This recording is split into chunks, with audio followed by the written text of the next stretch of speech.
Hello, and welcome to Let's Be Honest. I'm your host, Just Johnda, and tonight, episode 43, the predictably inevitable case against Shia Lebeouf. Now, on Thursday, December 10th, 2020, in the Superior Court of the State of California of the County of Los Angeles, Tahliah Barnett, and I really hope I'm saying her name right. Sweetheart, forgive me if I'm not. Tahliah Barnett, professionally known as FKA Twigs, filed a complaint for relief against actor and former boyfriend Shia Lebeouf. Now, for those of you who are unaware of these individuals, Shia LaBeouf is the dark haired actor who has appeared. I know him from the Transformer movies. He's done some other stuff, but when you think about what he really stands out for, especially given the popularity of it, he was in the Transformer movies, which of course officially put him into leading man territories, reasonably good looking, and of course, he's in movies that make a gazillion dollars. Tahliah Barnett, who is known as FKA Twigs, so even though I'm going to refer to her as Tahliah or Miss Barnett, professionally, she is known as actress, model, singer, rapper FKA Twigs, and she is from the UK. But of course, as we know, UK artists, some of them tend to be just as popular here. I think in her case, it is probably more so as it relates to the modeling, being on the red carpet, some acting, but not so much her music. I've heard a thing here or there, but as I've probably mentioned to you all before, I have relatively young kids, one a teenager, one barely out of their teens. And so it, besides the fact that I have a love of music, I also keep up through them, and both of them are like, yeah, I mean, we know who she is, but it's not necessarily the music thing. They just know who she is because she's an it girl on the scene, and was definitely starting to make some inroads in Hollywood, attractive, and she has that look. So she has filed a very serious case against actor Shia LaBeouf. The causes of action, now this is a civil case. The causes of action are sexual battery, assault, intentional infliction of emotional distress, and gross negligence.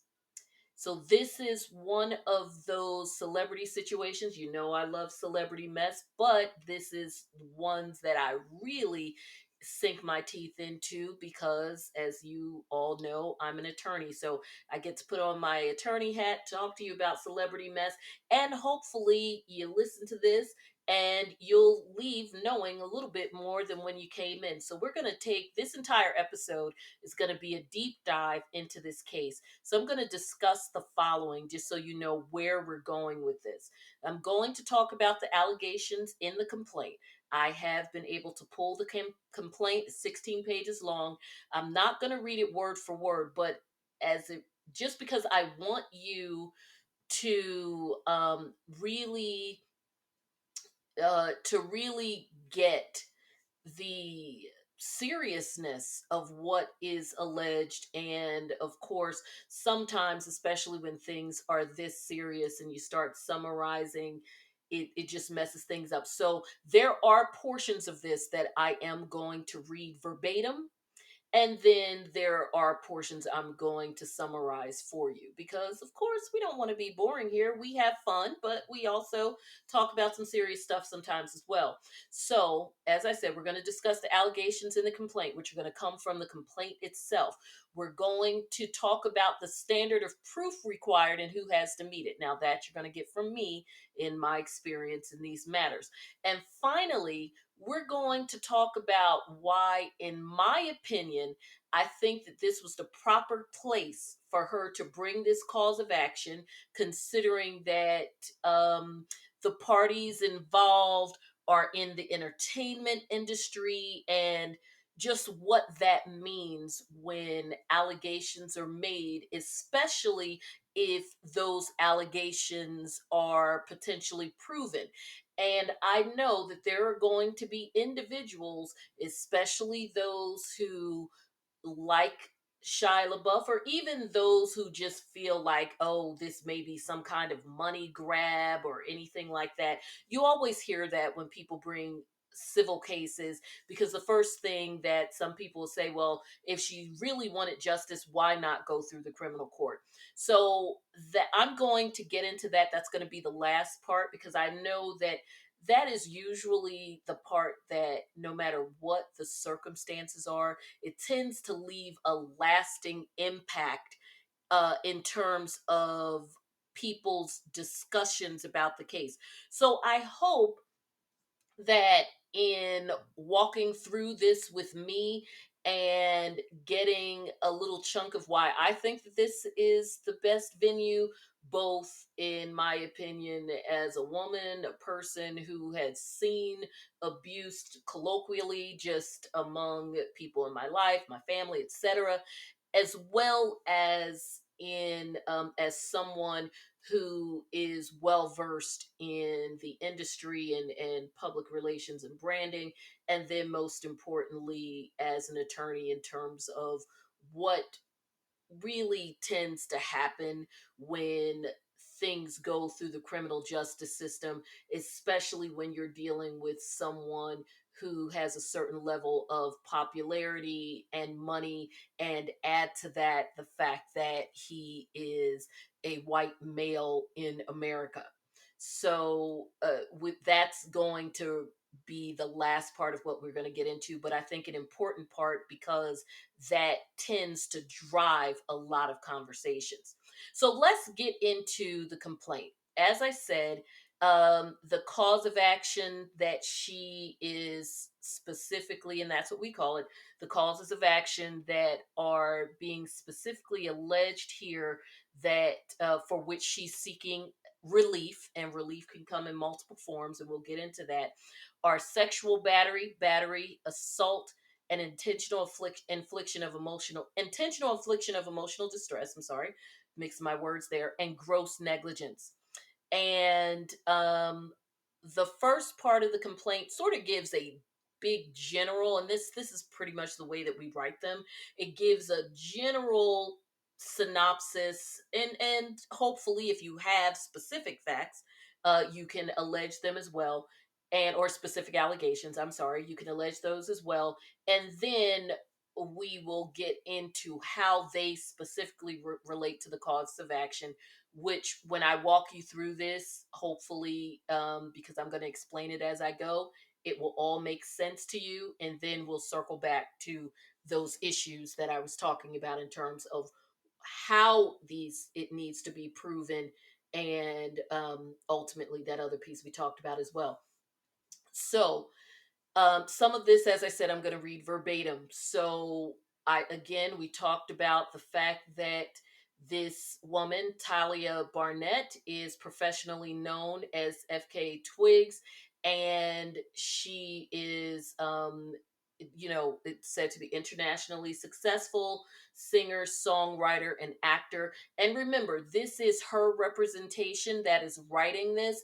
So some of the language is definitely going to be very damning as it relates to, especially when I read it verbatim, as it relates to Mr. LaBeouf, and we'll just take that as we go. So, because I'm concerned that I'm saying her name wrong, I'm just going to call her Ms. Barnett, and we're going to call him Mr. LaBeouf. So, Ms. Barnett first met Mr. LaBeouf while filming the motion picture Honey Boy. Apparently, everybody seems to know about this picture except for me, and I'll watch any damn thing. In the early summer of 2018, and both of them had lead roles. So she was probably like his love interest. And according to the complaint, that when shooting on the picture wrapped about a year later, so sometime in 2019, the two began a romantic relationship. And the crazy thing about all this, especially when I really start breaking down what these allegations are, is these two, in the grand scheme of things, really weren't together for a long time. But obviously, if you are potentially being abused by someone, then it doesn't have to be a long time, right? So, but I'm just saying, it isn't it isn't like 10 years or whatever. And you got to remember, for those of you who are familiar with her, she is relatively young. I'll look up her age when we get towards the end. I don't want to screw around with my screen too much. Okay, so they met then, and beginning in or around October 2018, and this is according to the allegations in the complaint. LeBeouf convinced Tahliah to go live with him at his Los Angeles home. So it sounds like pretty much they began a relationship, and then the next thing you know, they were basically living together. And we know he's older than her, and all of that. So once she moved in, LaBeouf began regularly exhibiting frequent rage and bouts of jealousy towards Miss Barnett. Again, all of this coming from the complaint. I don't want to have to say allegedly 5 million times, so we're just going to say a blanket. These are the allegations in the complaint. On a continual basis, he aggressively accused her of dwelling on her former fiance, who was well-known actor Robert Pattinson, and also accused her of rushing him into a relationship. So you let this person, who at all times says her residence technically was the UK, move in with you, and you're older than her, but it's her fault.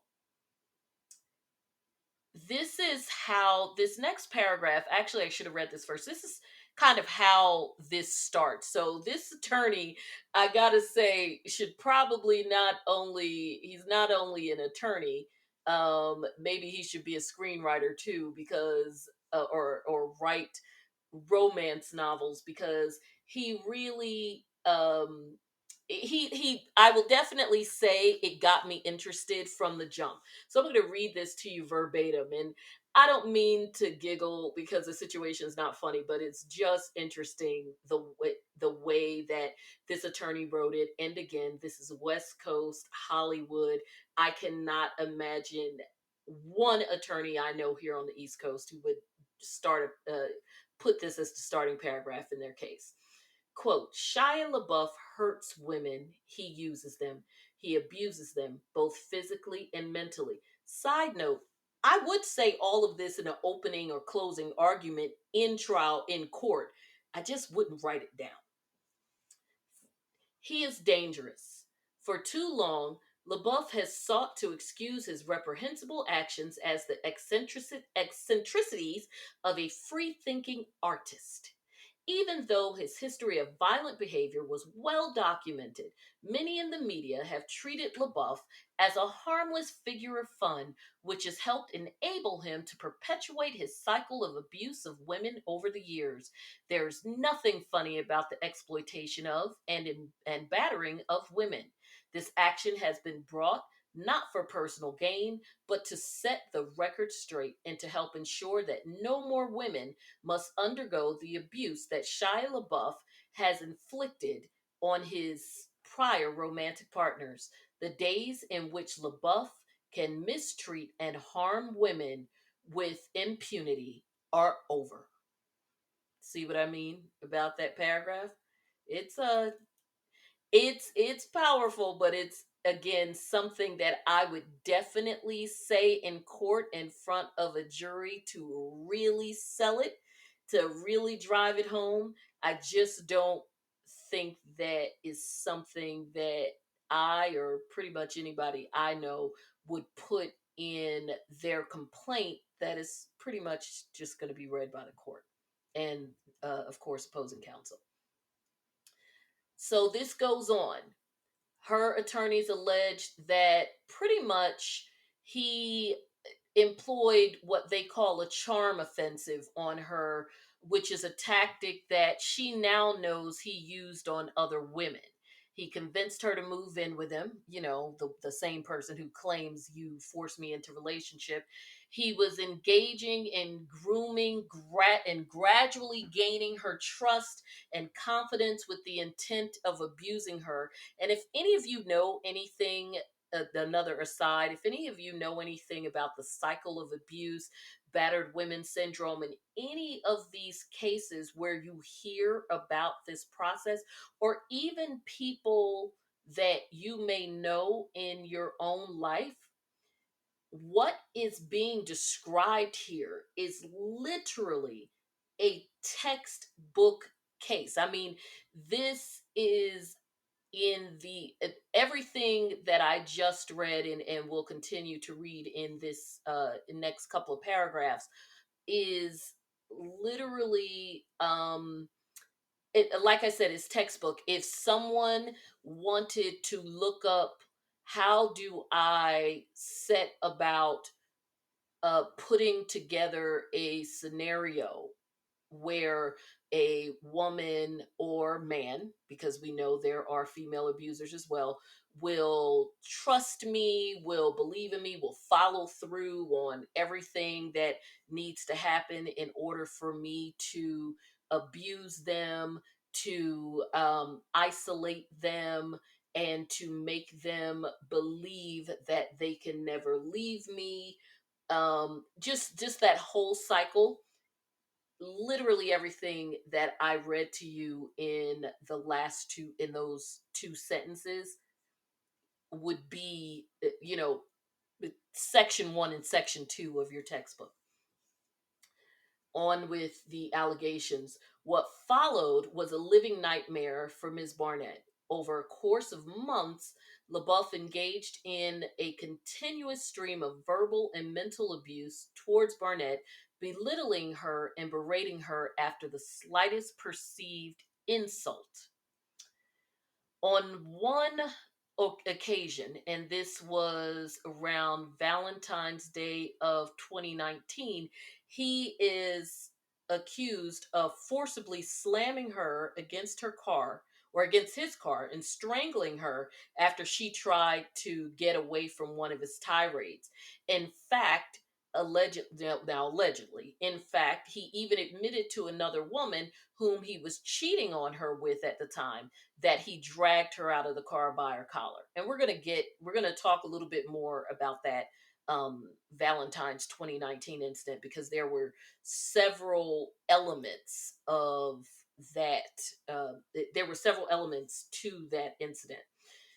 Finally, and most dreadfully, Mr. Lebeouf knowingly transmitted a serious illness to Tahliah. Now, this is going to come up again and again, and in my opinion, is one of the strongest pieces. Not that the abuse allegations aren't strong too, especially taken in totality with his past prior actions, if the court allows those in, because of course his attorney is going to allege that allowing the court or a jury to hear and consider those past allegations and actually a few convictions are going to be unduly prejudicial.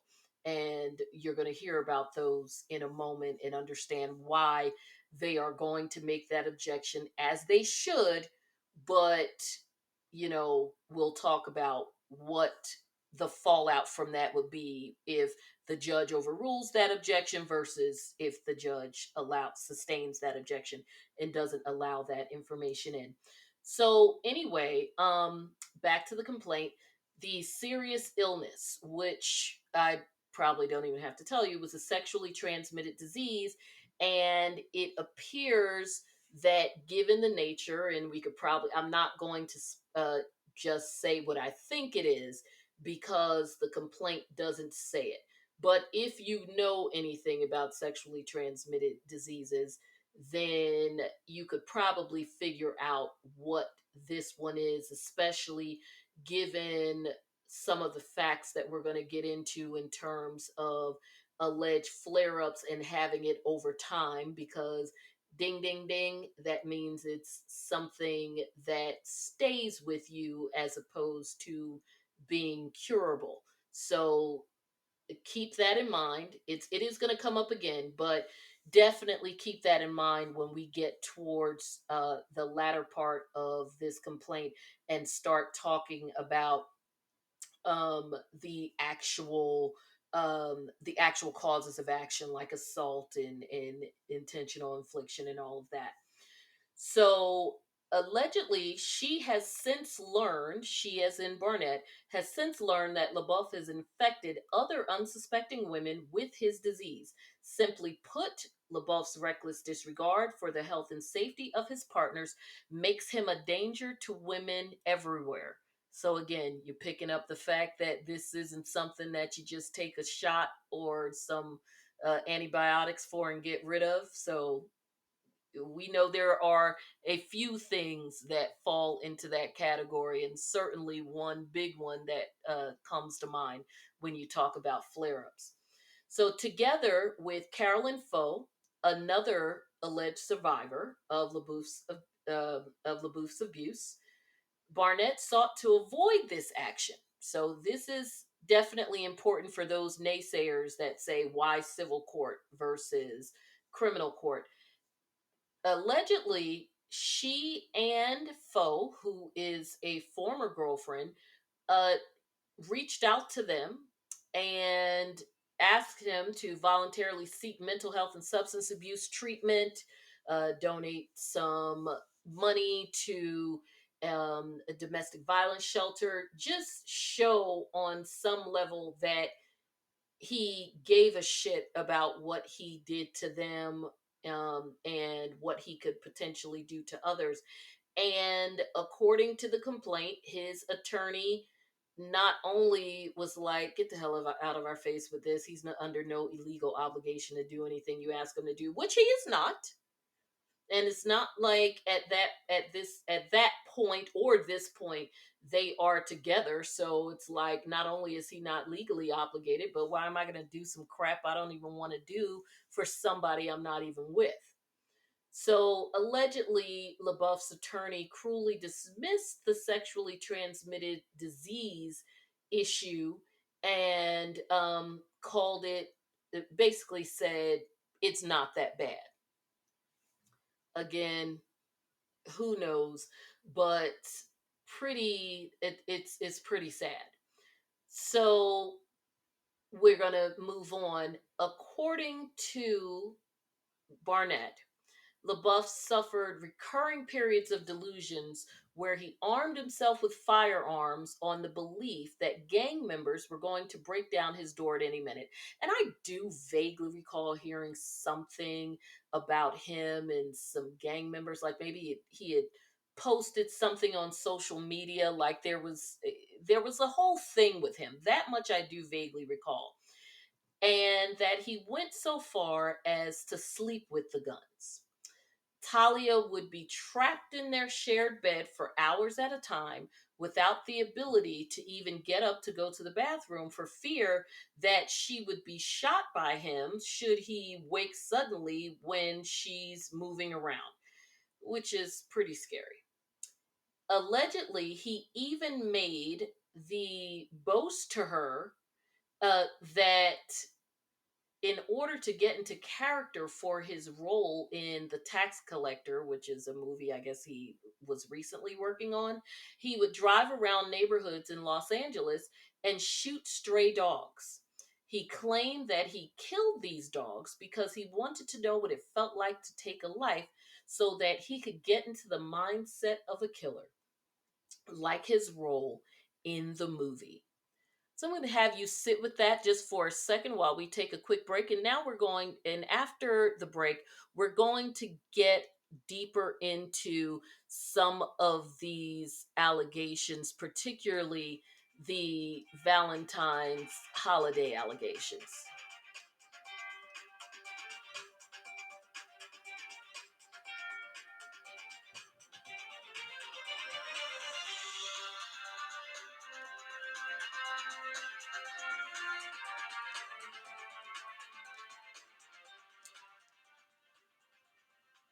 Okay, I am back.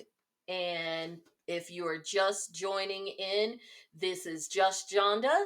and the show is Let's Be Honest. Today we are digging deep into the Shia Lebeouf case. So, as I said right before the break, we are going to get into the Valentine's allegations. Well, all of this gets a little bit deeper into the specifics of these allegations. So, on Valentine's Day, which in 2019, LaBeouf drove Barnett to a hotel spa for a romantic evening. Now, all of this I'm going to give you directly from the complaint. So, quote, however, instead of romance, Tahliah was subjected to a torrent of physical abuse from LaBeouf. As she had gone to After she had gone to bed, Tahliah awoke to LaBeouf towering over her and violently squeezing her body and arms against her will. LaBeouf then grasped his hands around Talia's neck and began strangling her while whispering, "If you don't stop, you are going to lose me." Tahliah was so terrified she could not move and lay there frozen while LaBeouf continued to harm her. The following morning, outside of their hotel, LaBeouf threw Tahliah to the ground, and as they drove back to LaBeouf's house, LaBeouf drove maniacally, removing his seatbelt and threatening to crash the car unless Tahliah professed her eternal love for him. Tahliah was horrified by LaBeouf's actions and feared for her life. LaBeouf eventually stopped at a gas station, and Tahliah desperately attempted to escape from him. However, after Tahliah tried to remove herself and her belongings from the car, LaBeouf violently attacked Tahliah. While in the gas station parking lot, he threw Tahliah against the car and attempted to strangle her violently while screaming in her face. LaBeouf then forced Tahliah back into his car. Later, when confronted about this incident by his female friend on September 29th, 2019, LaBeouf did not deny that he used violence on Tahliah. Indeed, LaBeouf admitted it in a text message that, quote, "I do not remember removing her from the car in the desert." LaBeouf stated that he removed Tahliah, quote, "by her arms," unquote. In response, LaBeouf's friend confronted him with a text message stating, "Shia, you did actually admit to me the incident when you had her, Tahliah is in quotes, when you had her by the collar and you were pushing her against the car while she sobbed and while three male witnesses did nothing at the gas station was true," unquote. Shortly after the Valentine's Day incident on February 25th, 2019, Tahliah reached out for help by texting a close friend and writing, quote, "It's difficult to say, but I'm sure you know. I've been in an abusive relationship that has isolated me. It's worse than you can imagine," unquote. Tahliah also sought the help of a professional therapist, writing to him on February 24th, "I have just left an emotionally, physically, and sexually abusive relationship. I have one day out and very confused and overwhelmed. Am writing this email because I am hoping that by seeking professional help, I can stay out of it and carry on with my life," unquote. Tahliah has continued to seek counseling and psychotherapy from this therapist as she continues to suffer ongoing mental trauma and distress from LaBeouf's relentless abuse. So that's directly from the complaint. Now, it does go into the whole escape cycle. And again, for those of you who are familiar with the cycle of abuse, because again, whether you believe it or not, this stuff is textbook. So if somebody's lying, they are really, really good at it. So, and if you know about it, you also know that the most dangerous time for someone who is being abused is when they attempt to leave. That is usually when, not that there are not, sadly, many other ways and reasons uh, that lead to someone being abused dying. That is definitely way high on the list when you can pretty much guarantee that if that person, the abuser, gets a hold of them, then death is pretty high on the list of items on the menu in terms of what they are in store for. At the very least, if they don't end up dead, it is probably among some of their worst episodes of abuse, compared to however many episodes they've already had with the abuser. So of uh, it takes a lot of courage when mind control plays in a role in this, but it also is very dangerous. And if someone is reasonably educated about abuse, even if they are the one who is being abused, they probably know. So, in and around March 2019, Barnett did attempt, and this is again coming from the complaint, she did attempt to escape from Lebeouf's abuse. One day, she began packing her bags and belongings, intending to leave Los Angeles and Lebeouf, because remember, she is technically from the UK. And even when talking about the jurisdiction of the case, and they asked her to list where she lives, she listed as being in the UK, but he lived here and she lived here with him. So the allegations are all based on actions that took place in Los Angeles or in and around that area.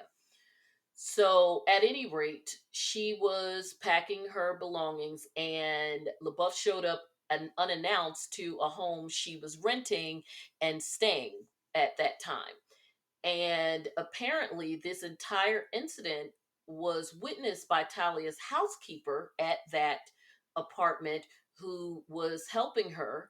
And in her own words, the housekeeper has provided sworn testimony. So I'm going to read you the housekeeper's sworn testimony. Lebeouf yelled at Tahliah that she had to come with him. Tahliah hesitated and remained where she was in the room. When Tahliah refused to go with Lebeouf, Lebeouf appeared to grow angrier and moved towards Tahliah.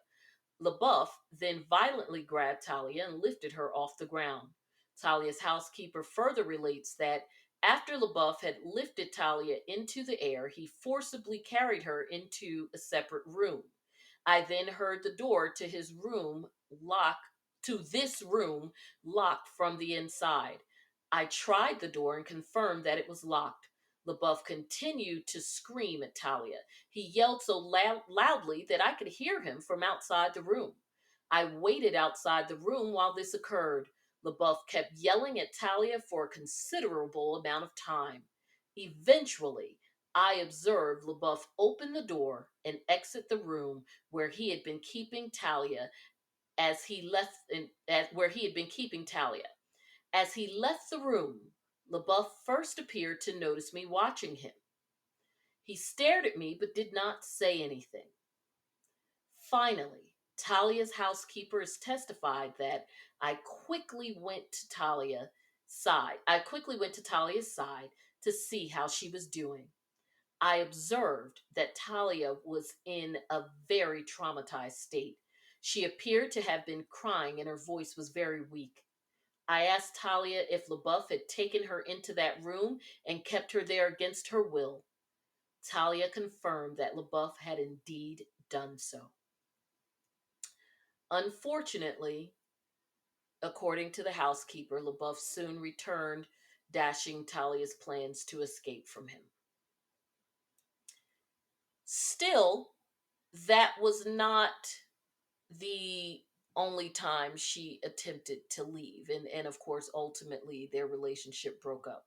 Now, this next section may be a little triggering because it does deal with some medical issues and sexually transmitted diseases. So, as if the other stuff wasn't bad enough.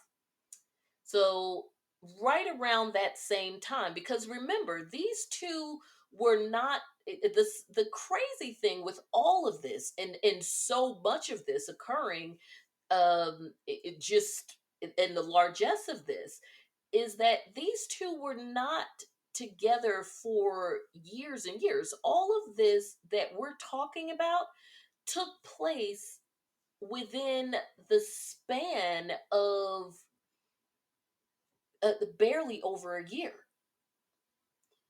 So, beginning in around March 2019, Talia began to experience unusual and painful physical symptoms. Shortly thereafter, she confronted him about her symptoms, and he admitted that he suffered from a sexually transmitted disease, which he had been diagnosed with years, with an S, years earlier.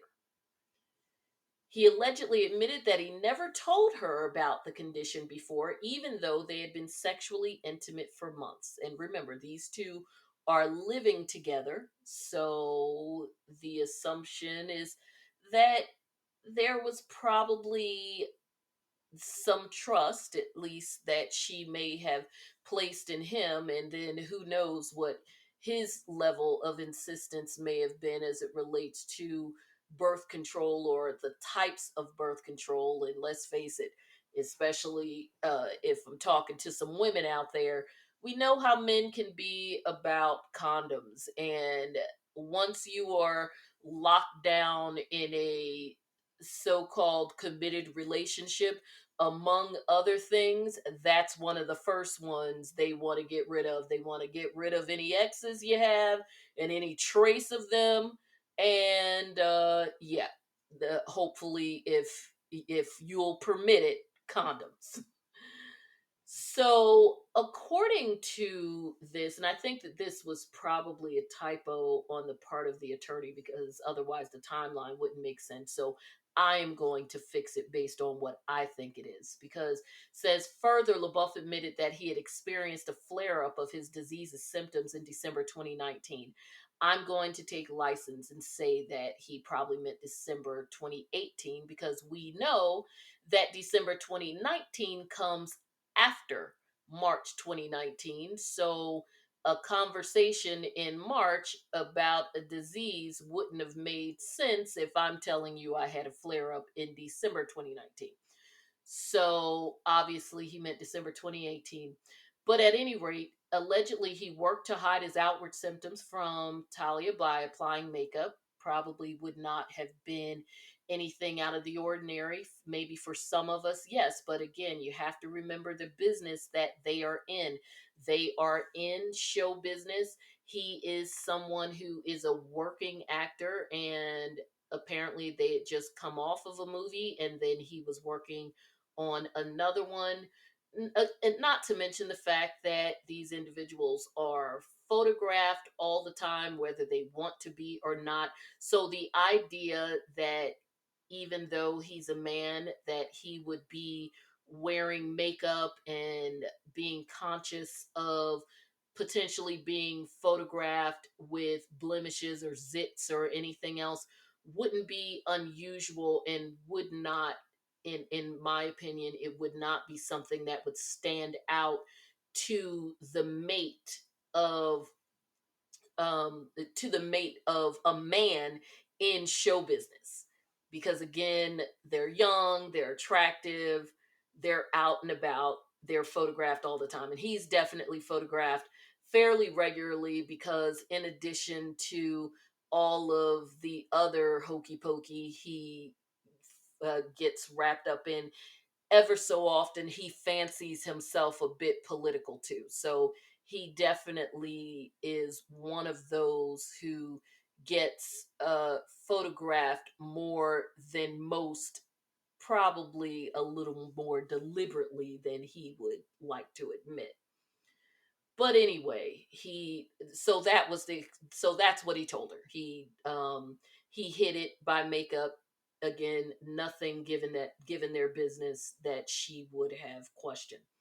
Despite experiencing a flare up of his symptoms, Lebeouf continued to engage with sexual relations with Tahliah. We're going to assume, and I'm saying Tahliah because that's what they're calling her in a complaint. I'm going to assume unprotected in some way, further exposing her to his disease. To his disease. Uh, Shocked and horrified by his revelation, Tahliah allegedly consulted with her physician, who performed blood work and confirmed that she was indeed infected.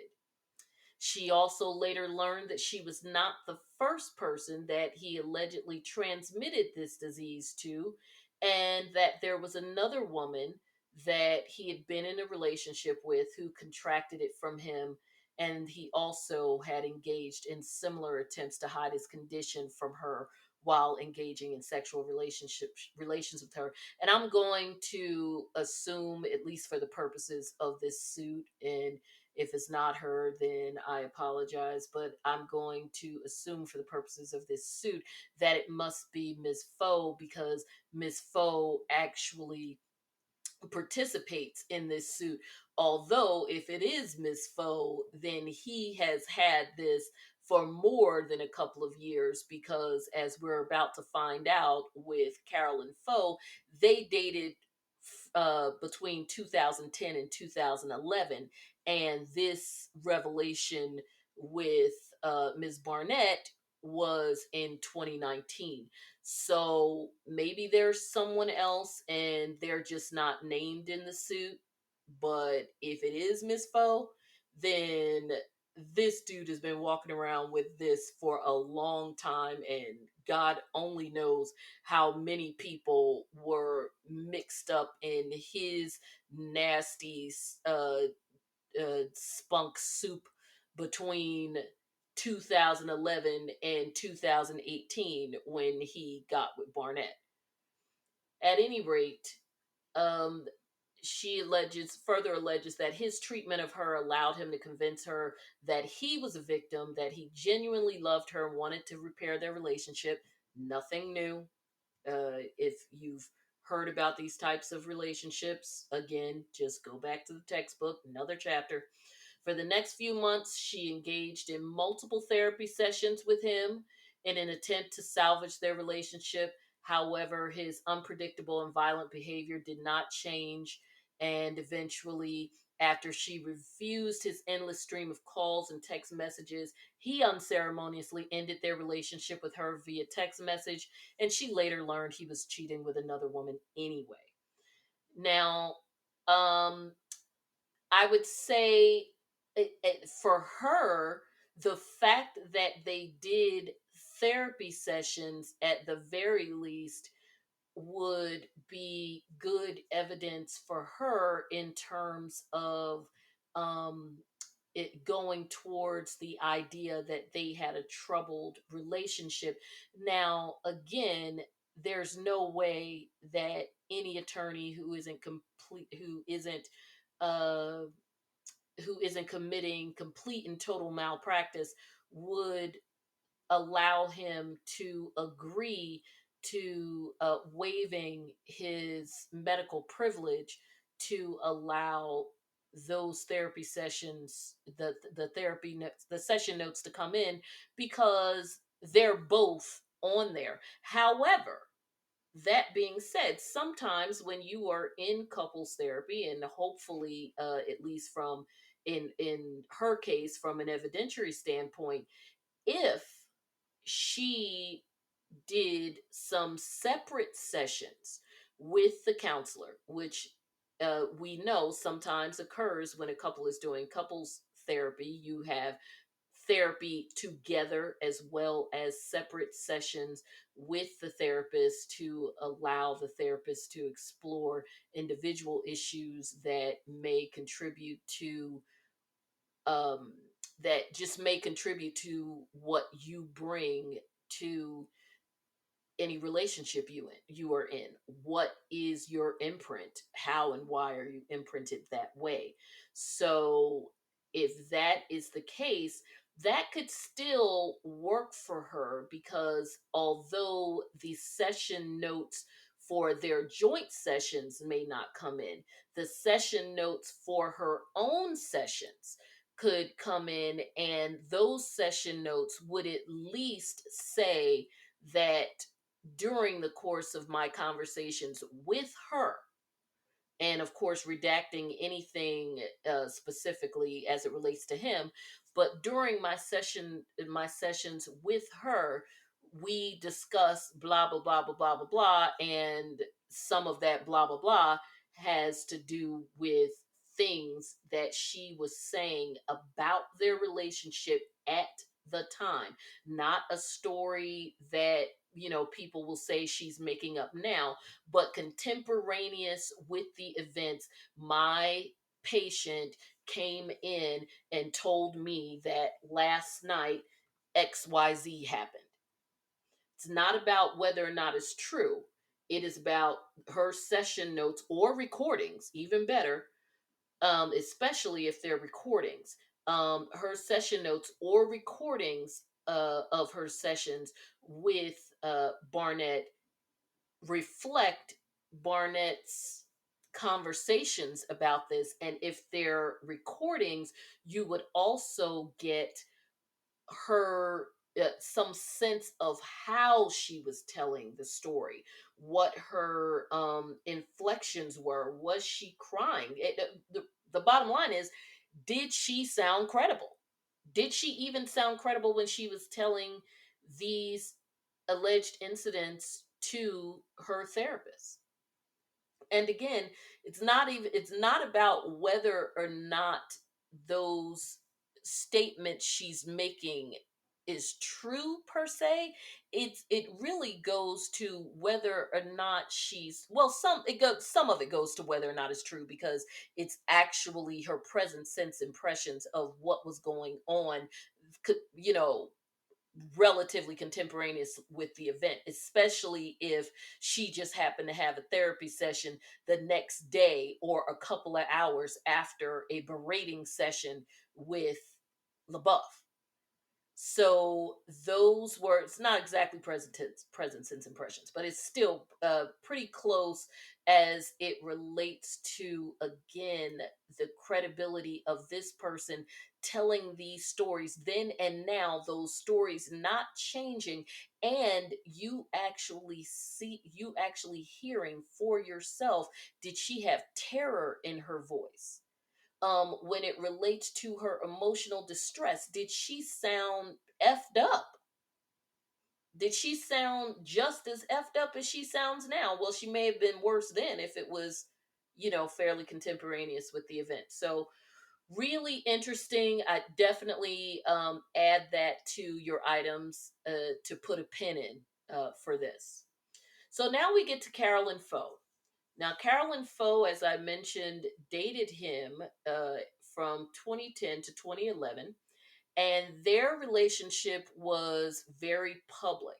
So it is, um, so that's probably part of how I would imagine that Barnett and her people got in touch with Carolyn, because obviously if he had a public relationship with somebody, then at least you know who they are. Get in touch with them. If they're fine with speaking on the relationship, fine. If they're not, then oh well. Excuse me, I had to take a little sip of something, and just bear with me. I'm talking to you alone for quite some time. So this is from the complaint. Carolyn dated LaBeouf during the years of 2010 to 2011. Theirs was a well documented and public relationship. Behind that publicity, however, LaBeouf subjected Carolyn to the same kind of abuse, including physical abuse. For instance, in February 2012, what is it with this dude in February? LaBeouf traveled with Carolyn to New York City for Fashion Week. During their flight east, paid for by Carolyn, I love that they threw that detail in, LaBeouf angrily berated her for wearing expensive sunglasses and repeatedly humiliated her. Do you think this is because he's short? I just thought about that. This dude is short. Hmm. Well, I mean, you're an ass because you're an ass, but it doesn't help if you're an ass who's short. Okay, and that's no shade to my short people. I'm only 5 feet tall, but some of these guys have some height freaking issues. Get over it. You are the height that you are. If you are cool people, people will love you anyway. But I don't know. Maybe it's not that he is short in stature. Maybe there's something else that's running a little short. Hmm. And again, no shade to short guys because I've seen guys of all heights, and you know, certain things come in all shapes and sizes, and your height has is no indication. Shoe size and hands maybe, but not but not your height. Okay, I'm just being well, I'm being me. So anyway, he berated her about sunglasses. I don't know. Could you not afford them? Were you broke at the time? Did you not get your paycheck yet? I don't know. And allegedly repeatedly humiliated her, causing her to burst into tears in front of other passengers on the plane. Once they got to New York, he disappeared the moment they deplaned at JFK. She traveled to their hotel alone, couldn't find him, and went to bed. He eventually showed up to the hotel room extremely drunk, not shocking, waking Carolyn by banging loudly on the door. Carolyn let LaBeouf into their room, mistake, where after babbling incoherently, he promptly passed out on the couch face up. Fearful that he would choke on his own vomit in that position, she is so better than me. See, this is my problem. Just in case some of you are new listeners, I'm petty.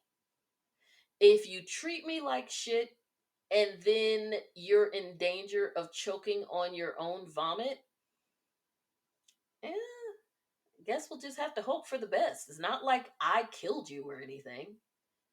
Okay, that's just the way my petty's set up. Sorry.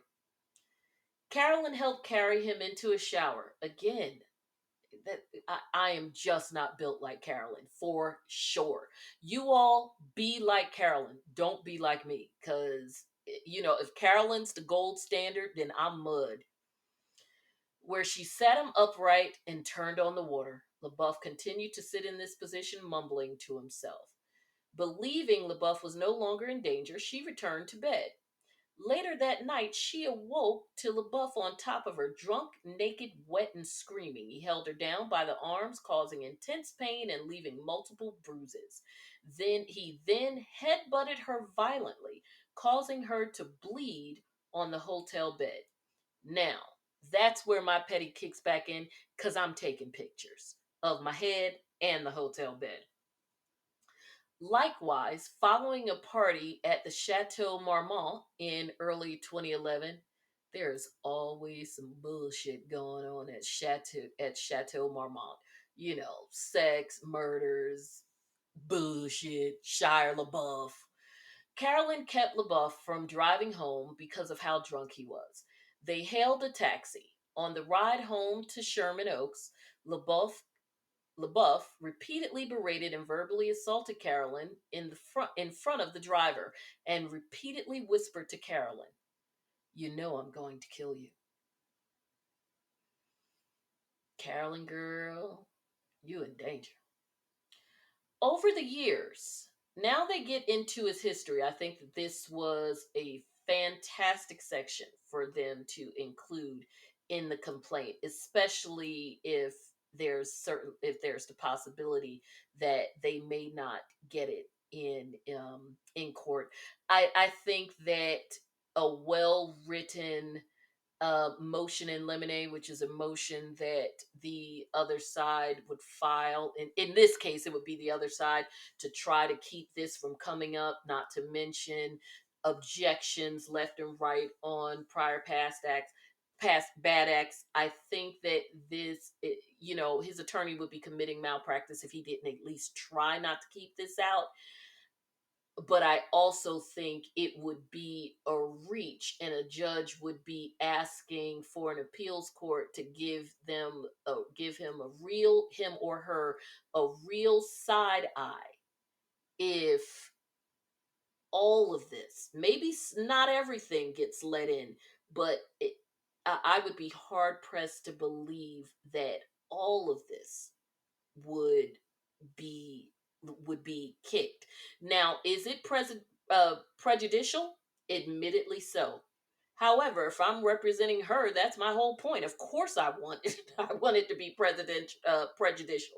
Of course, I want the jury to look at his overall behavior and go, well, he's a dick generally, and the stuff that he is alleged to have done out in the streets involving other people, why wouldn't we believe that he would do it at home?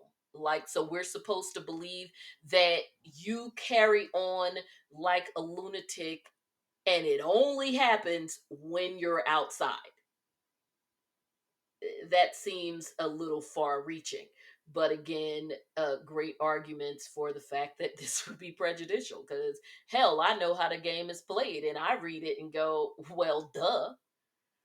So, anyway, we have several incidents. I'm just going to breeze through them because a lot of them have been well documented. And some of these go as far back as 2007. And these are just the ones that are here.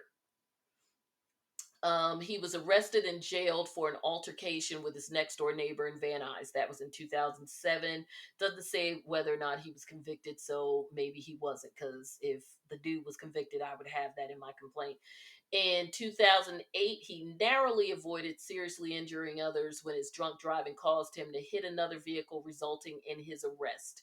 Again, it doesn't say whether or not he was convicted. I just can't believe that if there were convictions, you wouldn't put him here. And remember, that doesn't mean that he wasn't wrong. He is a star, and this stuff happened in California where he is somebody. In 2011, he was involved in a bar fight in Sherman Oaks. He was detained by the police. In 2014, he went to the musical cabaret on Broadway. I remember hearing about this. He was so drunk during the performance and caused such a disturbance, he was actually arrested during the intermission. In 2015, he had a drunken disorderly that resulted on his arrest on the streets of Texas.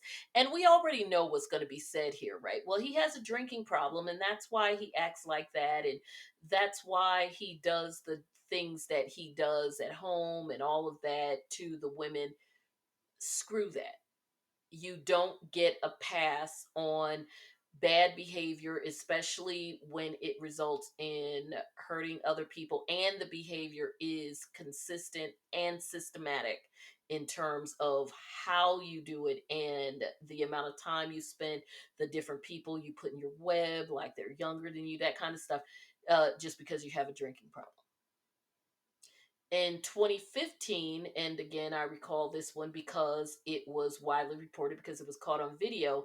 He was dating a woman named Mia Goth, and they were in Germany.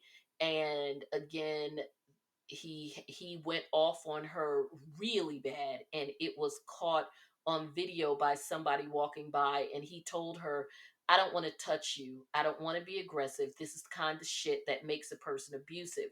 He allegedly was drunk, he blamed her for pushing him, then he leaves the scene. He was caught saying, if I'd stayed there, I would have killed her. As recently as September of this year, he was charged by the city attorney of Los Angeles. Again, I recall hearing about this, for misdemeanor battery and theft for allegedly using physical violence to steal a man's hat.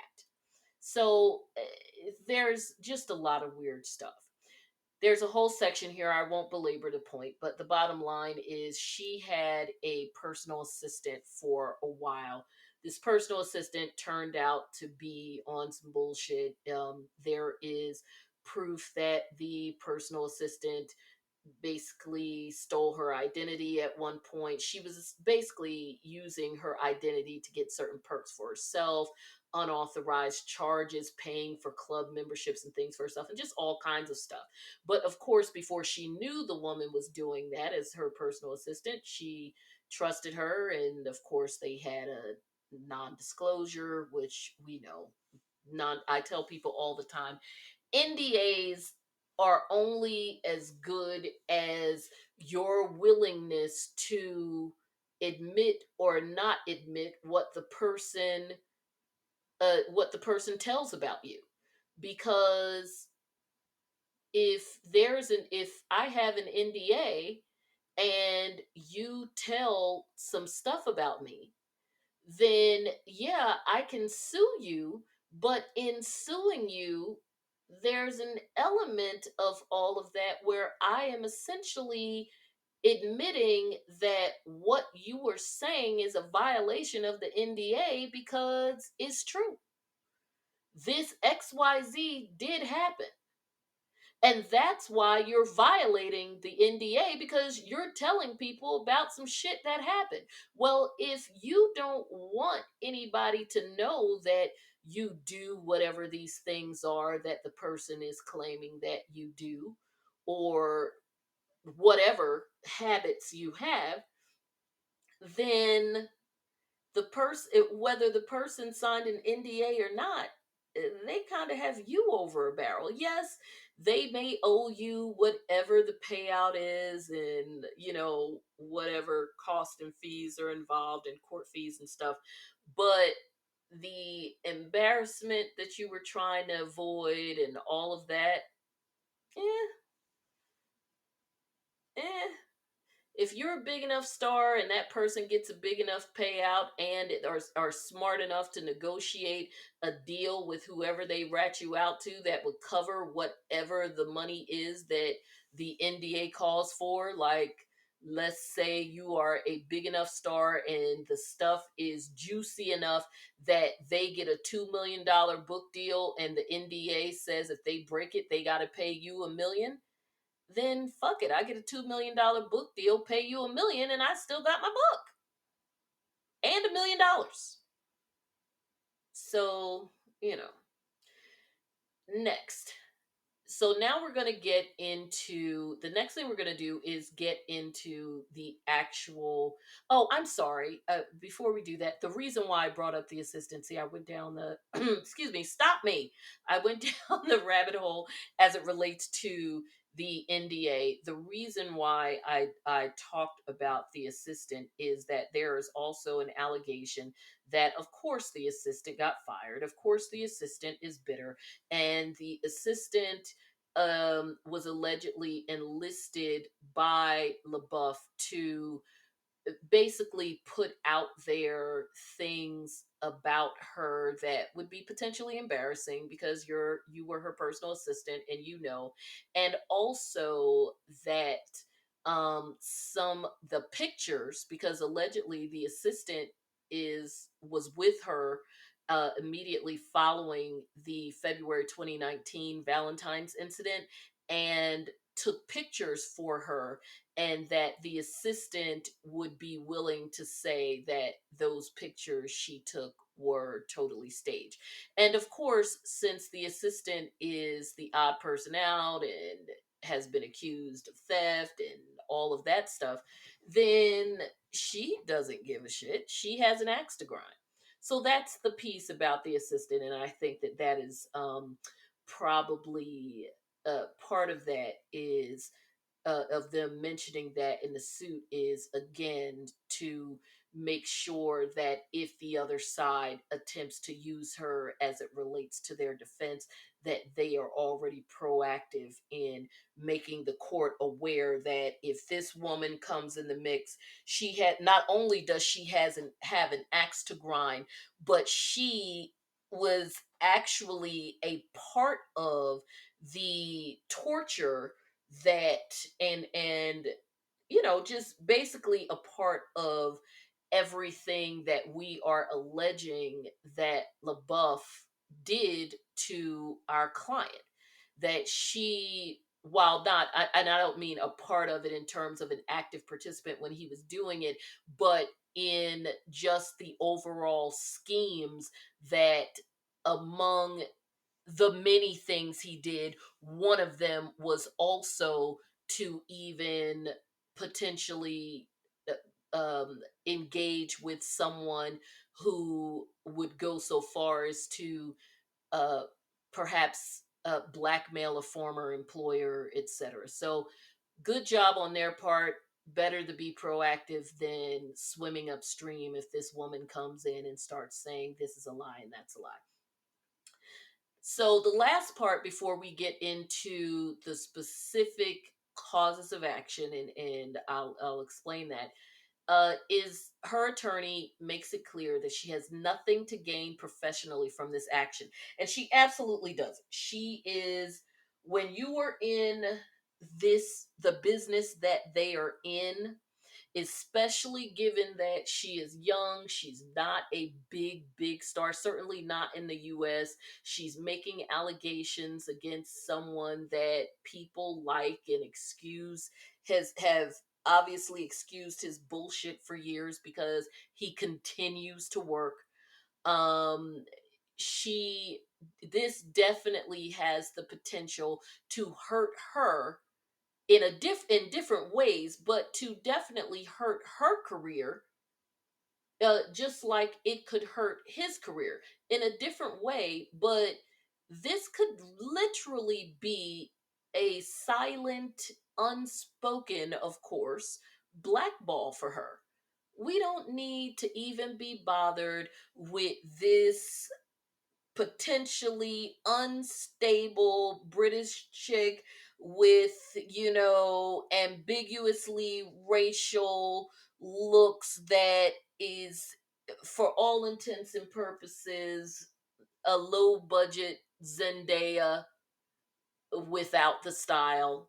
I mean, no offense, but it is what it is. Young ladies like her come a dime a dozen. And why do they come a dime a dozen? Because that's what Hollywood looks for anyway. When someone is hot, like particularly like a Zendaya, what do they look for? Umpteen more Zendayas. I mean, that's just, you think right now, since Billie Eilish isn't so popular, every other record company that does not represent Billie Eilish isn't looking for their own version of Billie Eilish. I mean, that's the way the game is played, and there's no love that has to be lost here. She wasn't a big star here anyway.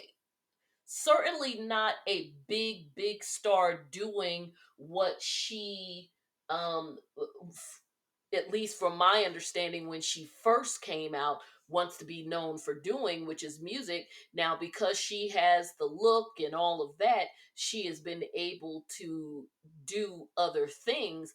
But my first awareness of this young woman, which was quite some time ago, it certainly is not because of LaBeouf. It was because of her being a musician, like a rapper, or something like that. And because she had the whole like look to go along with that. So anyway, that's where and so that I agree, she has absolutely nothing to gain professionally from this. And other than some women's groups and stuff giving her props, and everybody's like, oh yeah, she's standing up to whatever. But when all of the dust clears and it's time for her to get a job, let's see what really happens. Her attorney goes on to say she intends to donate a significant portion of any money she receives from LaBeouf to deserving nonprofits aimed at helping survivors of domestic abuse. More importantly, and this is important here and with what we're going to talk about in a little bit, women everywhere are now on notice that LaBeouf is not the tortured artist he portrays himself as. He is a destructive and dangerous man. The reality of it is that even without this suit, if you look at his history and just the few items that I mentioned, does that not describe somebody who is destructive and dangerous? Whether it's alcohol induced or not, the behavior is still destructive at best, dangerous at worst. And his is both. Now, the allegations: sexual battery. The sexual battery in this case that's being alleged is based on his conduct in transmitting a sexually transmitted disease to the plaintiff, and that it was done without her consent and it constitutes sexual battery. Courts have long recognized that.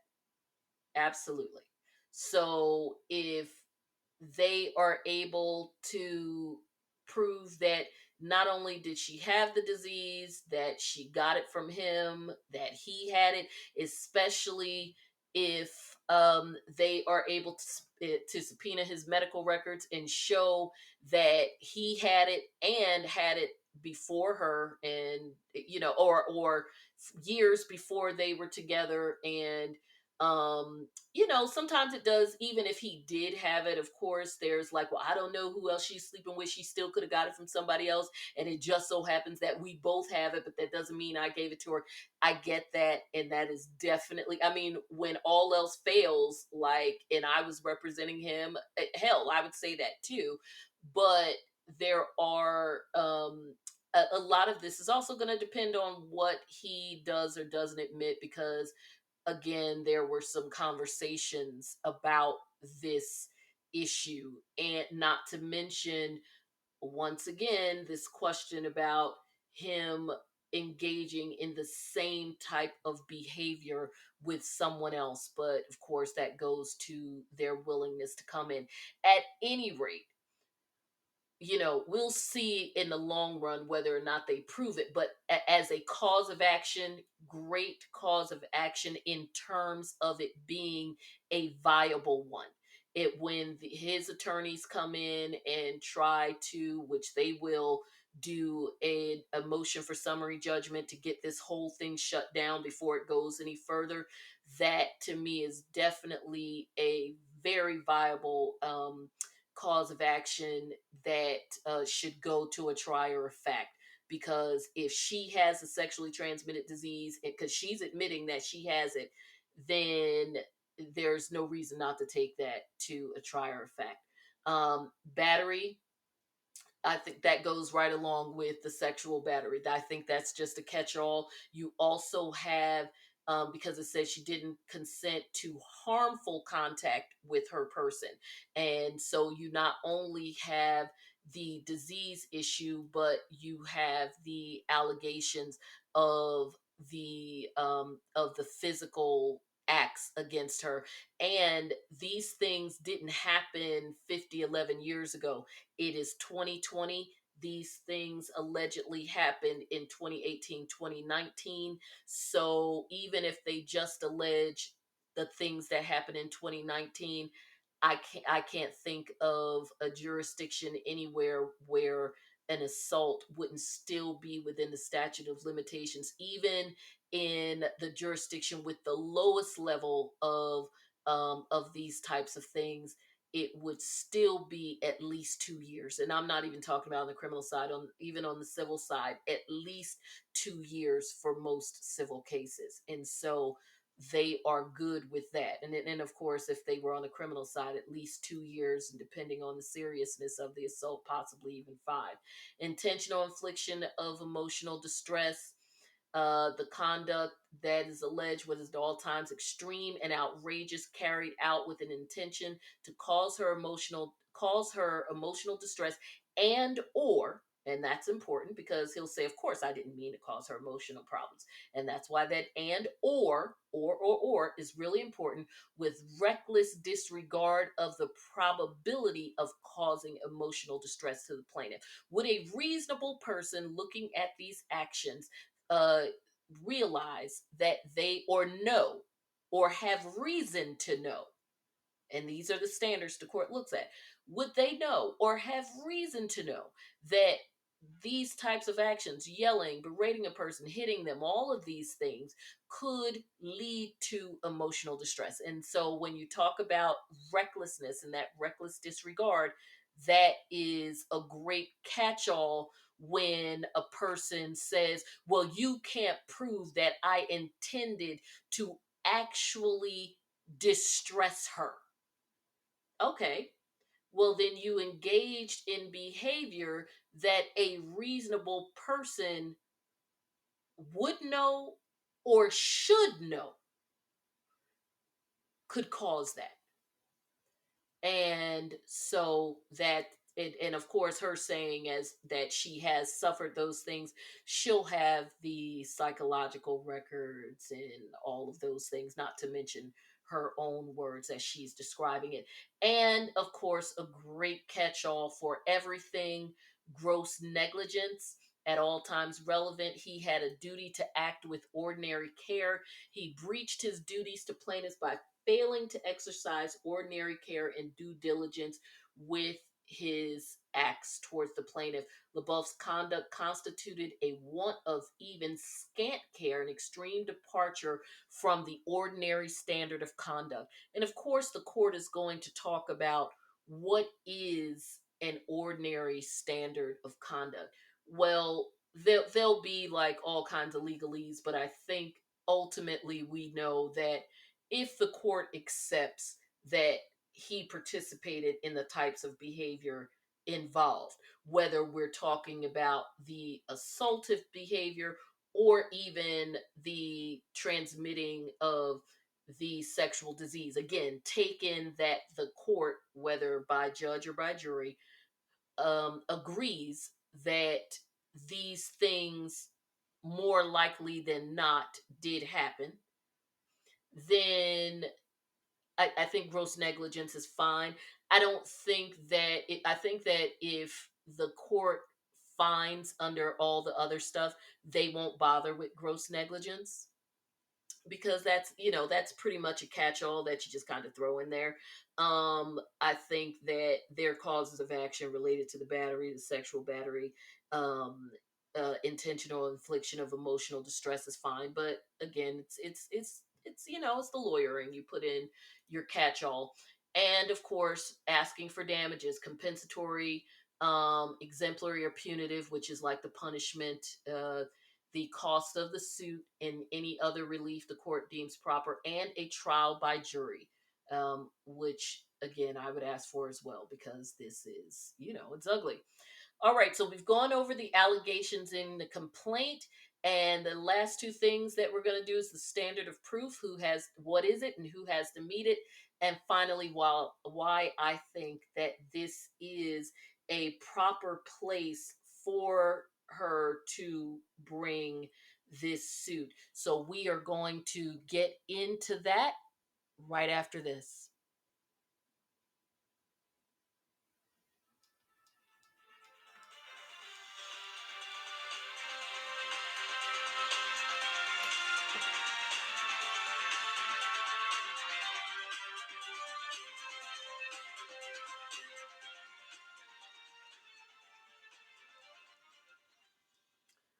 All right, so I am back for our final segment. Again, this is Just Johnda with Let's Be Honest, and we're digging deep into the Shia Lebeouf case. So, the standard of proof and who has to meet it. Well, obviously, she brought the case, so she's the one that has to prove her allegations. I mean, it's no flippity floppity, a little bit the way that they do, the way that we talked about it in the UK or even in libel case. This is very simple. You brought these allegations, and it is on you to prove them, period. Now, that being said, the standard by which you have to prove them, for those of us of a certain age, is even those non lawyers, you probably learned a lot more about this than you ever thought you would or even wanted to when everything went down with OJ. The standard of proof in civil cases is different than it is in criminal cases, which is why I'm doing these last two cases, these last two sections together, because I'm going to explain the standard of proof now, but it's also going to come into play again when I talk about why I think it makes sense for the case to be brought here instead of in criminal court. Not that it couldn't be brought in criminal court, but I still think both. If you're going to do both, then fine. But if you're going to do one or the other for this particular situation, this is where it needed to be. The standard of proof is not only different, but it is lower. Guilt beyond a reasonable doubt is just that. that is why a jury has to be unanimous. So, like we say as attorneys, if push comes to shove, especially in if you've got a tough case, you only have to convince one person. And even better if you can kind of figure out sort of the characteristics of who that person might be that would be more amenable to being able to be convinced to go your way, and have them and make sure during voir dire that you have at least one, if not several, individuals who meet the characteristics of the type of juror you would hope for, to be that one. And even better if it's two, so you got somebody having that person's back with standing up to an entire room full of people who already have their pitchforks out. But the bottom line is, that's a very high standard. And there's a reason for that, obviously, because you are taking away somebody's freedom. When you are in civil court, at worst, they've got some civil penalties like taking away some type of license that, let's say if, like myself, they're a lawyer, or if they're a doctor, if it involves a lot of different things, taking away a license or an ability to do certain types of activities, and of course the obvious one, money, and of course requiring them to do certain things. I mean, because you can still require people to do community service and blah blah blah, but ultimately, even as difficult as people may feel those penalties are, especially when, it's like a big money judgment, you don't have it, as bad as that may seem, or I won't say seem, it is. As bad as that may be, it is still not the same as someone being deprived of their freedom for any amount of time. So, and that's just the reality of what it is. The standard of proof here, the civil case, is preponderance of the evidence, and I guess the best way to explain that without going into some long explanation is that it more likely happened than didn't. Like if you just feel 51, 52% sure versus 48 or 49, then you rule in favor of the plaintiff. Now, if you are just barely at that point where you're like, I know that he did it, but I still am not ready to go all the way down the road and say that this is the worst thing that could happen, or they are like just blah blah blah. It's not like they killed somebody. People always make their own you have your own standards of what is important to you, or what is serious or hurtful, or whatever to you.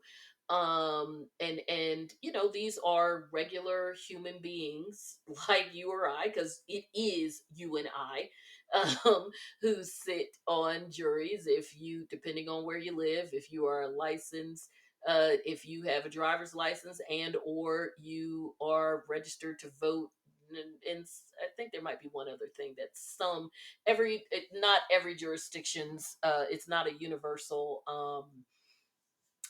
uh what's the universal criteria for how you get picked for juries. And then there's some people that just based on their professions somehow manage to never get jury duty, and even if they get called for it, you're the first person that they get rid of. Me being an attorney, especially a criminal defense attorney, I'm one of those people. I have not been called for jury duty probably since I was in law school, and even being in law school, they were like, hell no. So, but at any rate, so the standard of proof is much lower, and of course that makes a difference. Okay, so we don't have to go that deep into that. You all already know that, and so you probably already know why that is going to make a difference when I talk about why this is the best place to bring the case. So, for this situation, and again, I'm talking about these two people, Shia LaBeouf, Tahliah Barnett. I think that this is the best place considering who the parties are. Celebrities, in the case of celebrities, and you all have heard the phrase, and we know it, usually all publicity is good publicity. But this is one of those rare exceptions where it's not. Stars live and die on their reputation. And for some, depending on when incidents happened, it's not quite as big of a deal as it could be or would be. Uh, maybe if they were younger. Like, let's take Mel Gibson. When people knew that Mel Gibson was, a drunk, I'm sure it was no secret that he was a racist. And, but he made a lot of money, made good movies, all of that. Mad Max, Braveheart, all that. We've been there. We bought the tickets. But by the time it got to the point where it was unable to be hidden, why? Because, of course, it was caught on video. You remember Sugar Tits and all of that, the anti Semitic remarks, that whole thing. At that point, Hollywood had already made their money, and so did he. He didn't give a shit. He had already been doing what he wanted for years, and again, at that point, he definitely wasn't a young matinee idol. He had won a couple of Oscars. He was good. He may have been able to get richer, but hell, he's so rich that he's still good. So arguably his best days, certainly as a matinee idol, and maybe even as a director because he's a drunk, were behind him anyway. Now, will it affect his overall legacy? Sure. If Mel Gibson died tomorrow, would he get the same fanfare, and I'm talking about positive fanfare, as some of our other beloveds who have died in recent years or even recently? No, he absolutely won't. So, will it affect his legacy? Potentially. Or his legacy as a person? Yes. How people, their level of comfort with coming out and with the glowing eulogies? Yes. Especially because there's no story that's going to be written about him ever again that is not going to draw attention to his issues, and it's going to also reference the fact that he comes from a legacy of anti-Semitism as it relates to his father. So legacy wise, okay, but at the same time, he still did the damn thing as it relates to his movies, and nobody's going to stop going to see them, or not necessarily going to see them, but stop watching them. Nobody's going to throw away their Lethal Weapon DVDs. People who like Braveheart are still going to like Braveheart. People who are still feeling particularly nostalgic are still going to watch Mad Max. But Escape from New York, all of that. And he's still paid, and he's still doing well. However, Shia LaBeouf is not Mel Gibson. Why? Because Shia LaBeouf isn't like 60, 70 years old. He is still young. He is still very much in the matinee idol heyday, wannabe leading man days of his career. He still wants to be able to make Transformers 28. He has not quite reached Will Smith status. Hell, he hasn't even reached Dwayne The Rock Johnson status in terms of his paycheck. But he did a couple of movies that made it seem like he was on his way. I mean, he's no Leonardo DiCaprio, and nobody was ever going to expect him to be. But where he is, this hurts. And right now, especially, there are some things you can't be publicly accused of. And if if there is any truth to the allegations, you are sunk. And if you have any confusion about that, then go ask Johnny Depp about it. Because he lost a case that wasn't even in the United States, with a totally different way of having to of the case having to be proved, and it is still affecting him because his next project was literally yanked, and he is a critical character. They're going to have to replace him, and there is going to be a different human being playing a character that he has already played. This is not the time for this. And again, Johnny Depp is in his late 50s, mid to late 50s, I think. So again, there's some things you can't be accused of doing. And right now, there is at least some measure of notice that treating women as less than is wrong. Although, even though this is not necessarily in the workplace, but again, it still just brings up the same kind of stuff because it's still a man woman power dynamic, which is which factors very much into Me Too. Even though this is a domestic situation, there is still that power dynamic. Even if a large portion of the male movers and shakers in Hollywood don't believe 1 ounce, and we know they don't, 1 ounce of the politically correct jargon that they've been taught in sensitivity classes, or just scared into adopting as rules of engagement in the workplace via the Me Too movement, they still know that when facing the public, half of whom are women and minorities, they have to talk the talk and at least operate as if they're walking the walk. That means once your homeboy shit gets out, you gotta drop him like your 80s coke habit. Y'all can still hang behind closed doors, but nobody can know about it, and it's no longer cool to be known as the one who brings them to the parties. That's just where it is. Nobody, like your 80s coke, needs to be known for bringing Shia Lebeouf to the party, to the boardroom, to the reading, or even to a conversation about who's going to play in the next iteration of a movie that he probably already did. Because you know Hollywood loves the sequels. Heaven forbid somebody comes up with a new idea. So again, this is a great venue to bring this, because the standard of proof is lower.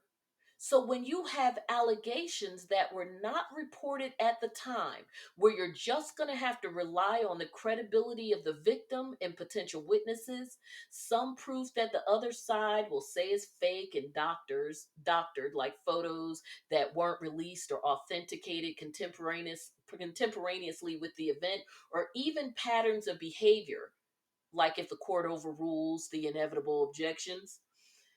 A standard of proof that is basically 51-49 versus guilty of beyond a reasonable doubt is where you want to be.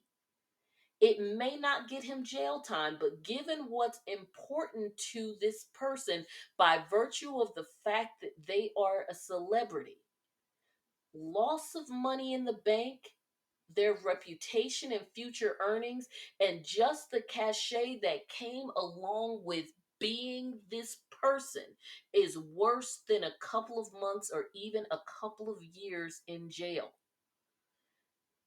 Living and breathing every day in a world where nobody cares about you in the way that means the most to you is huge. At least if you're in jail, you don't have to cope with that part of your downfall until you get out. And when you get out, it's basically all over. You got to rebuild your life and nobody's looking for you anyway.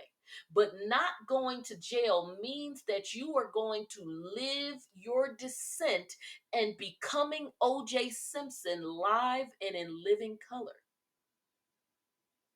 Your descent into people saying nothing good about you except other people who people think are assholes.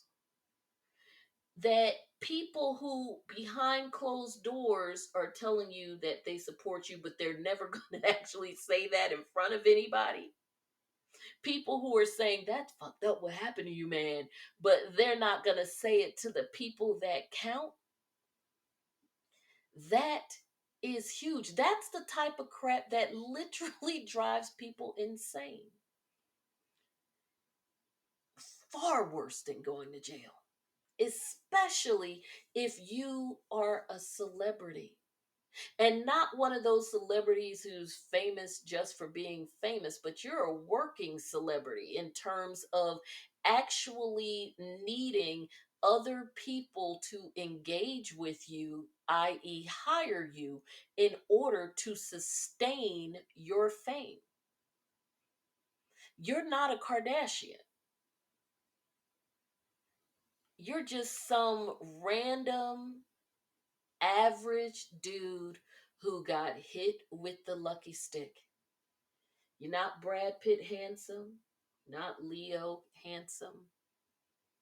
You are Zach Braff handsome with a slightly rounder face, maybe a little less nerdy. I mean, you're more attractive than a Zach Braff, but you're not super hot. I mean, maybe you started out where people kind of put you in the sort of hot category, but you're sort of cute-ish Toby Maguire kind of hot.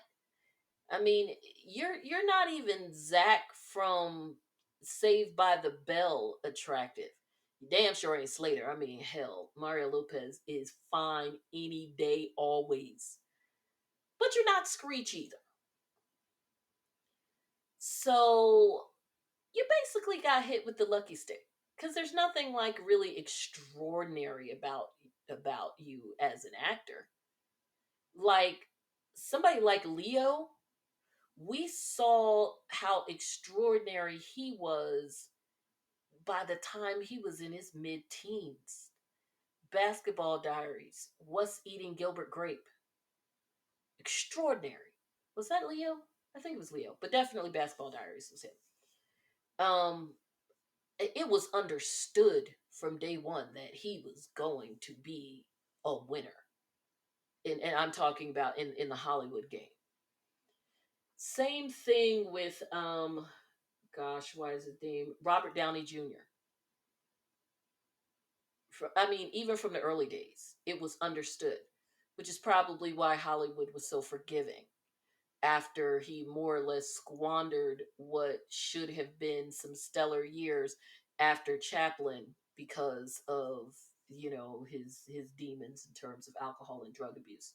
You're not that guy. And also his alcohol and drug abuse seemed, at least from my research and just living through that time, did not also include this type of stuff. You picked the wrong time, buddy, to decide that your descent into this level of ignorance, if these allegations are true, was going to also involve the abuse of women.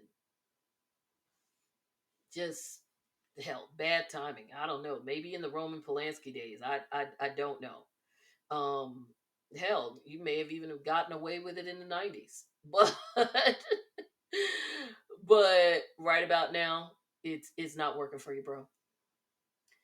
So that is my breakdown on this. I look forward to hearing your thoughts. I know that this was a bit of a long one, so I hope you just gave it two sittings and that you enjoyed it.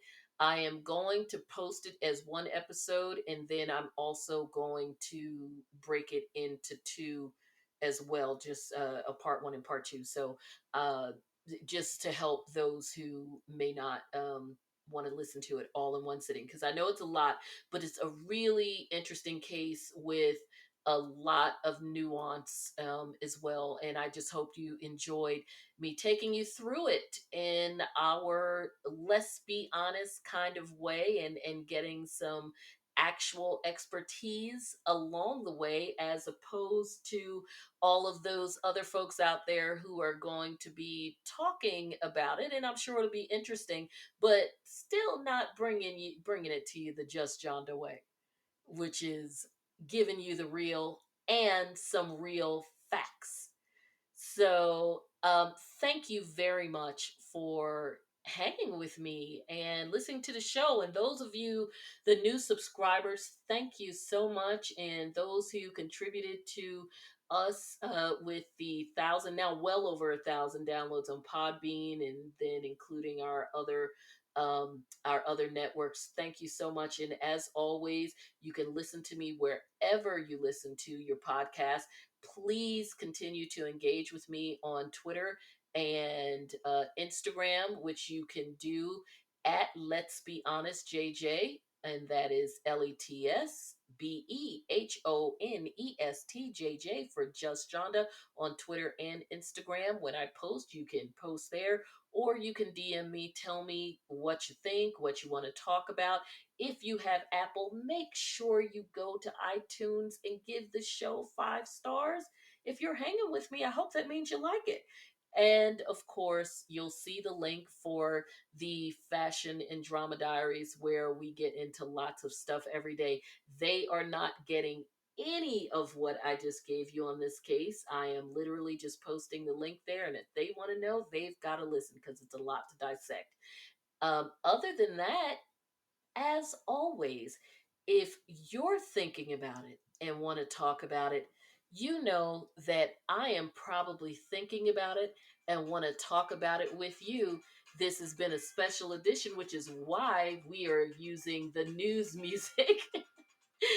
Thank you very much. And I will talk to you again very, very soon. We've got some interesting shows coming up.